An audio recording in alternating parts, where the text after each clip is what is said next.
Hey there, I'm Peter Michaels and Friday CRAFTernoons at Beau's Barn Stage, and we've got Stevie and Adam. The dream team unites for Friday CRAFTernoons. And Adam, you got a new West Coast IPA, right? That's what we're going to be tasting? Yeah, you betcha. Thanks a lot for joining us today, making the set look a lot better. A lot better. We can't, if we're doing a West Coast IPA, we need something. Is that good? Yeah, All West right. Coast IPA. We got to have the shades on. Okay, so Awesome. tell us about this West Coast IPA. I'm a stout guy, so I was kind of wondering how this was going to turn out. Generally, I'm not a West Coast IPA drinker. A West Coast IPA is a little bit brighter. It's not a hazy beer like a New England or Northeast style. So this is a little bit brighter. You can see in the color.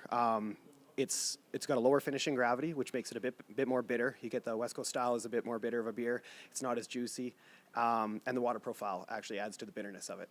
So this is like the craft beer pinnacle, right? Like when people think craft beer, they think bitter, they think hoppy. This is a West Coast IPA. However, typical to Octavio's standards, it's a very drinkable version. We still make lake beers. We're Sylvan Lake. We're still kicking out stuff that's crushable, right? And there's that word again. It's not like a 2005 West Coast IPA that's going to knock your taste buds out of the back of your head. It's a West Coast IPA that you can sit down and enjoy, but it is more bitter. It's got the flavor to it, but it's great. It's delicious. It's sunshine in a glass. We get to be the judge of that now, Stevie. Are you ready to sample? And what is the name of it, Adam? So it's called Norglenwold, which is a bay. Norglenwold. Yeah, so you got it. It's a bay on Sylvan. So like all of our seasonals are based after bays. So we had the Sunbreaker for Sunbreaker Cove. We did Jarvis Bay was our double IPA. This is Norglenwold, the next bay, and it is actually on the west coast of Sylvan Lake. Beautiful. Fits beautifully. All right. Cheers. Saying that. That is a really, really, really good beer. I'm really glad I got to taste this before it's even out in cans.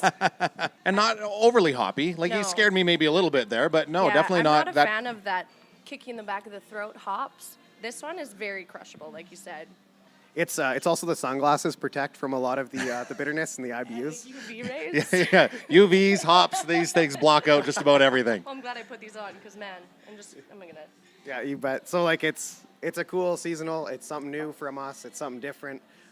Quite a bit different than our other styles, but it's still got there's still Citra hops in there. There's Mosaic hops, Falconer's Flight, but it's just a little bit different from our other profiles and just brings to life that West Coast style. It's kind of the West Coast style of beer that people on the West Coast would sit down and drink a bunch of. And Stevie would be more than happy I would to drink pour you one of these. Lots of these. Sorry, what was the question? Oh, right. Yeah, I'll pour That's- you one too. That's Like, the we whole can- one for we'll you, drink two for me together. kind of thing? Is that how I'm it pretty goes? Sure that's how that works. All right, come and check it out at Beau's.